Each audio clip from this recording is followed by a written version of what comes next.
এরপর কুতিবা আলাইকুমুস সিয়াম কামা কুতিবা আলাল্লাযিনা মিন ক্বাবলিকুম, যে তোমাদের উপরে এই রোজাকে ফরজ করে দেয়া হয়েছে। ফরজ করেছি না, ফরজ করে দেয়া হয়েছে। কুতিবা মাজহুলের সিগা, মানে তোমাদের উপর ফরজ করে দেয়া হয়েছে যেমনি ভাবে ফরজ করে দেয়া হয়েছিল তোমাদের পূর্ববর্তীদের উপরে।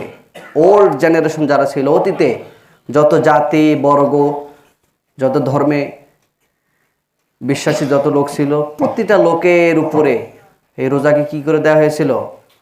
ফরজ করে দেওয়া হয়েছিল। তো কেন আল্লাহ রাব্বুল আলামিন এই কথাটা বললেন যে তোমাদেরকে ফরজ করে দেওয়া হয়েছে, তোমাদের পূর্ববর্তীদের উপরেও ফরজ করে দেওয়া হয়েছে? তাফসিরে ফাথুল মাজিদে এসেছে যে এই কথাটা এজন্যই বলা হয়েছে, মানুষকে যখন কোনো কষ্টের কথা বলবেন শুধু অর্ডার দিয়েই যাবেন, করো করো, এভাবে করেন, এভাবে করেন, এভাবে করিয়েন না, তখন মানুষের ভিতরে একটা উত্তেজনার সৃষ্টি হয় এবং ভয় ভীতির সৃষ্টি হয় ভিতরে। এই আমাকে এটা বললো, অনেক চাপ মনে হয়। কিন্তু যখন আপনি এক্সাম্পল দিয়ে তাকে বুঝাবেন যে এই শোনো, শুধু তোমার উপরে এটা না, তোমার আগেও এই ব্যক্তিটা এই কাজ করছে, তোমার আগে যিনি ছিল তিনি এভাবে গুছিয়ে গুছিয়ে করছে, তোমার আগে যে ব্যক্তিটাই দায়িত্বরত অবস্থায় ছিল সে সুন্দরভাবে এই কাজগুলোকে মেনটেন করছে। তো কোনো ব্যক্তির উপমা যখন কোনো ব্যক্তিকে দিবেন তখন ভিতরে শক্তি ফিরে পায় কি পায় না বলেন?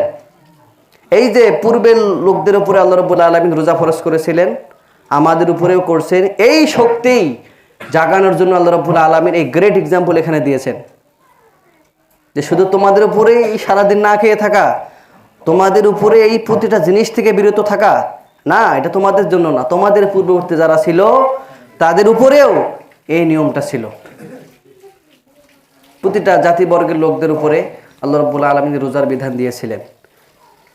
এই যে রোজাটা আমরা রাখি বা আল্লাহ রাসূল সাল্লাল্লাহু আলাইহি ওয়াসাল্লাম রেখেছেন, আল্লাহ রাব্বুল আলামিন রাখতে বলেছেন, এটা 624 খ্রিস্টাব্দে এই রোজাটা ফরজ হয়েছে, মানে দ্বিতীয় হিজরিতে এই রোজা আল্লাহ রাব্বুল আলামিন ফরজ করেছেন। তার আগে আশুরার রোজা আছে না, মুহররমের 10 তারিখের রোজা, এই রোজাটা কিন্তু ফরজ ছিল। কি ছিল? যখন আল্লাহ রাব্বুল আলামিন এই রোজা আল্লাহ রাসূল সাল্লাল্লাহু আলাইহি সাল্লামের উপরে ফরজ করে দেন, তখন ওই রোজা কি হয়ে যায়? নফল হয়ে যায়। এরপর হযরত আদম আলাইহিস সালাম রোজা রেখেছিলেন। কিসের রোজা রেখেছিলেন? আইয়ামে বীজের রোজা রেখেছিলেন আদম আলাইহিস সালাম। এরপর নূহ আলাইহিস সালাম 2 ঈদ ছাড়া প্রতিটি সময় রোজা রাখতেন। প্রতিটি সময় মানে যখনই ওনার ইচ্ছা ছিল তখনই উনি কি করতেন, মানে রোজার যে একটা আমল, এটা যে করতে হয়, এটা যে ভিতরে জব্দ করতে হয়, এটাকে নিয়েই যে জীবনটা সাজাতে হয়, এটা উনি করেছেন।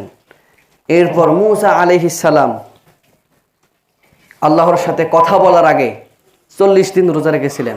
কয়দিন? 40 দিন রোজা রেখেছিলেন মূসা আলাইহিস সালাম।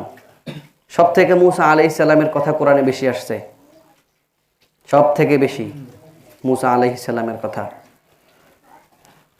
এরপর হযরত ঈসা আলাইহিস সালাম দীর্ঘ সময় ধরে রোজা রাখতেন।